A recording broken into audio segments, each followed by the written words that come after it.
அப்போஸ்தலனாகிய பவுல் தீத்துக்கு எழுதின நிருபம் 1ஆம் அதிகாரம் 1ஆம் வசனம்.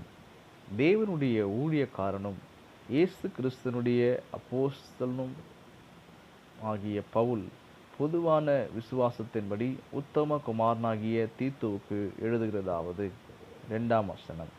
பிதாவாகிய தேவனாலும் நம்முடைய இரட்சகராயிருக்கிற கர்த்தராகிய இயேசு கிறிஸ்துவினாலும் கிருபையும் இரக்கமும் சமாதானமும் உண்டாவதாக.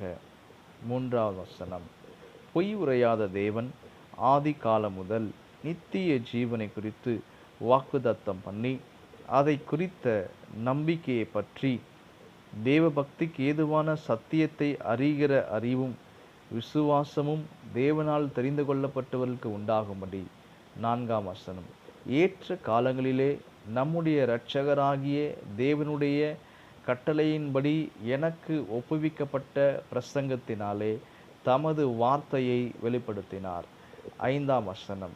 நீ குறைவாய் இருக்கிறவர்களை ஒழுங்குபடுத்தும்படிக்கும் நான் உனக்கு கட்டளையிட்டபடியே பட்டணங்கள் தோறும் மூப்பரை ஏற்படுத்தும்படிக்கும் உன்னை கிரேத்தா தீவிலே விட்டு வந்தனே.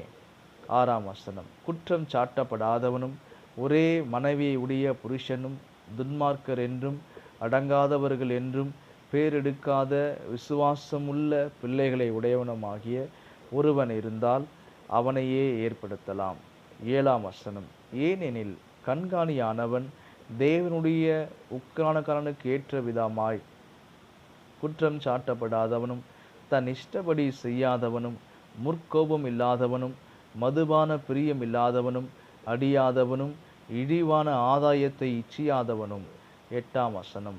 அந்நியரை உபசரிக்கிறவனும் நல்லோர் மேல் பிரியம் உள்ளவனும் தெளிந்த புத்தி உள்ளவனும் நீதிமானும் பரிசுத்தவானும் இச்சை அடக்கம் உள்ளவனும். 9ஆம் வசனம்.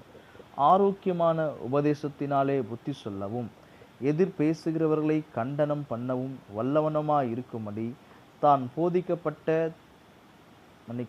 போதிக்கப்பட்டதற்கு ஏற்ற உண்மையான வசனத்தை நன்றாய் பற்றி கொள்கிறவனாய் இருக்க வேண்டும். 10ஆம் வசனம். அநேகர் விசேஷமாய் விருத்த சேதனம் உள்ளவர்கள் அடங்காதவர்களும் வீண் பேச்சுக்காரரும் மனதை மயக்குகிறவளுமாய் இருக்கிறார்கள். 11ஆம் வசனம். அவர்களுடைய வாயை அடக்க வேண்டும். அவர்கள் இழிவான ஆதாயத்துக்காக தகாதவைகளை உபதேசித்து முழு குடும்பங்களையும் கவிழ்த்து போடுகிறார்கள். 12ஆம் வசனம். கிரேத்தா தீவார் ஓயா பொய்யர் துஷ்ட மிருகங்கள் பெருவயிற்று சோம்பேறிகள் என்று அவர்களில் ஒருவனாகிய அவர்கள் தீர்க்கதரிசியானவனே சொல்லியிருக்கிறான். 13ஆம் வசனம். இந்த சாட்சி உண்மையாயிருக்கிறது. இது முகாந்திரமாக அவர்கள் யூதருடைய கட்டுக்கதைகளுக்கும் சத்தியத்தை விட்டு விலகுகிற மனுஷருடைய கற்பனைகளுக்கும் செவிகூடாமல். 14ஆம் வசனம். விசுவாசத்திலே ஆரோக்கியம் உள்ளவர்களாய் இருக்கும்படி நீ அவர்களை கண்டிப்பாய் கடிந்து கொள். 15ஆம் வசனம். சுத்தம் உள்ளவர்களுக்கு சகலமும் சுத்தமாயிருக்கும், அசுத்தம் உள்ளவர்களுக்கும் அவிவிசுவாசம் உள்ளவர்களுக்கும் ஒன்றும் சுத்தமாயிராது. அவர்களுடைய புத்தியும் மனசாட்சியும் அசுத்தமாயிருக்கும். 16ஆம் வசனம். அவர்கள் தேவனை அறிந்திருக்கிறோம் என்று அறிக்கை பண்ணுகிறார்கள், கிரியைகளினாலோ அவரை மறுதலிக்கிறார்கள். அவர்கள் அருவடக்கப்படத்தக்கவர்களும் கீழ்ப்படியாதவர்களும் எந்த நற்கிரியை செய்ய ஆகாதவர்களுமாய் இருக்கிறார்கள்.